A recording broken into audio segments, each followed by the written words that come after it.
The barches, which is a certain dialect for it means challah, too, were kept.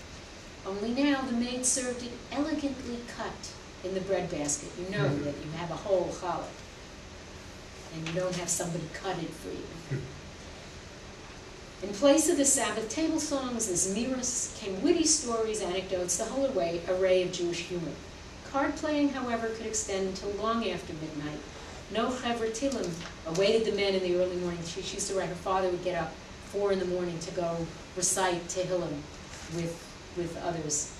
They could stay up late because they're not getting up early on Shabbos. And the Christian servants could go to sleep peacefully because the Sabbath did not stop the men from extinguishing the candles themselves.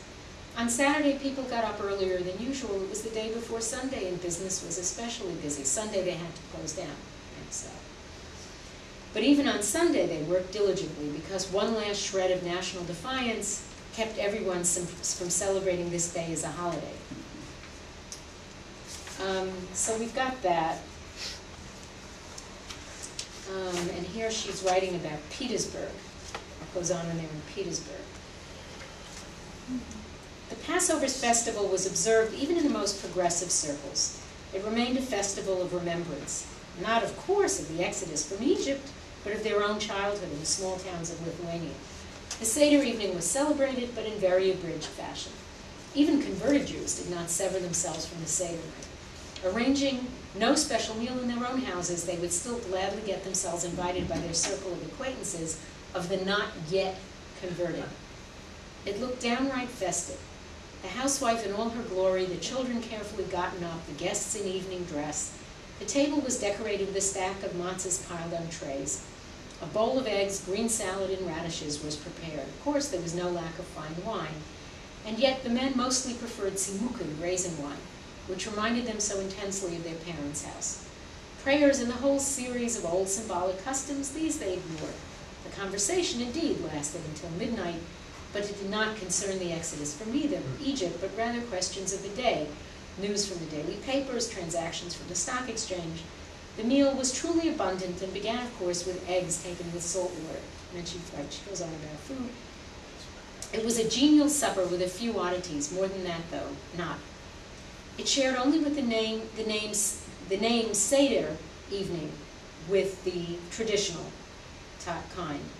On the table lay no Haggadah, that lay peacefully together with yellowed specimens of the Talmud, the Bible and old Hebrew books in an old wooden crate somewhere. The questions were not posed. Hands were washed at home with perfume and soap, not Netilat Yadayim, not the ritual, but perfume and soap at home. And in drinking wine, no one set great store by it being exactly 4 cups. Naturally, playing cards took the place of benching.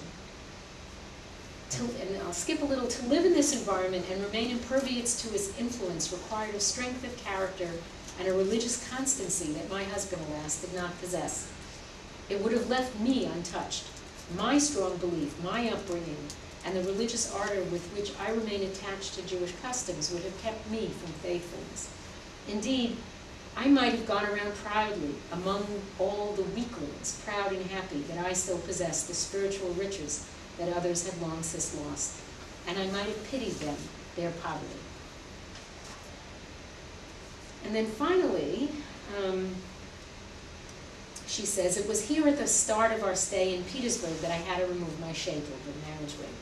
It was here, after the fiercest resistance, that I abolished my kosher kitchen and gradually, a little at a time, banished one beautiful old custom after another from my house.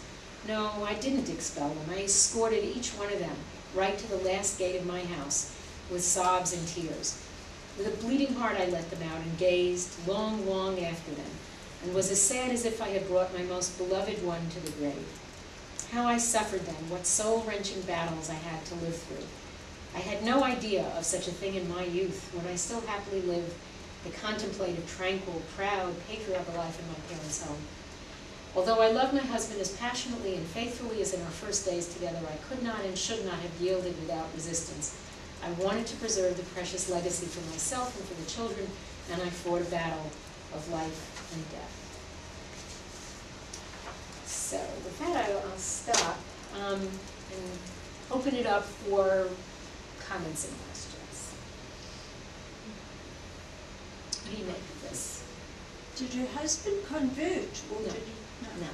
No, matter of fact, she records that when the first son converted, she records him saying that it's not seemly to join the camp of the oppressor, something like, or to leave the camp of the besieged. No, he doesn't convert. Only because it's not seemly. To abandon the besieged. Yeah. Though she says, with some palpable enjoyment, that toward the end of his life, he starts studying Talmud again, he picks up Kabbalah again, she goes to shul and he picks her up from there, and she's kind of gloating, like, duh.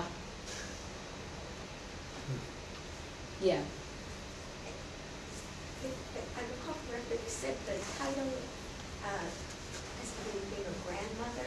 Memoirs of a Grandmother, that's the Yeah, title, and these then there's the little subtitle. comments you gave us, I haven't heard anything about her role as a grandmother. Not a one. And she had many. Does it ever appear? No. And she had many. And she had contact with them because some of them wrote memoirs and I haven't. Tell her the subtitle. So, subtitle is Scenes from the Cultural History of Russian Jews in the 19th Century, which we should get back to, and I still want to hear what you make of it now. Yeah. Has she contact with other women, and is there some kind of organized resistance? You know, organized resistance, she certainly doesn't tell us about, but she does have contact with her sisters. She doesn't say that in the memoirs, but I have letters. And there's letters with the parents. And at least one point where in the memoirs, I know she gets together with the parents. But what she says when she's describing the giving up of a kosher kitchen, I mean, you don't even know how to rank them, which is like, I suppose, conversion of the kids is worse. But giving up a kosher kitchen is right up there. To come from a home like she came from, and to give up a kosher kitchen is the worst kind of failing. It's a failing. It's hard to express. And so she writes about it, and she says that a good friend hastened to tell her father she doesn't say who, and comes back with what he supposedly said in response to hearing that Pesela, right, her name is Pauline in the German, but Pesela in the Yiddish, if my Pesela did this, she had to. So she does have some contact, but organized, no. Did you want to? Well, a couple things. Memoirs of a Grandmother might indicate the age at which she started writing it. That's what I 65. think. So it's clearly not the memoirs of a young woman or something like that, which would be something else. Right.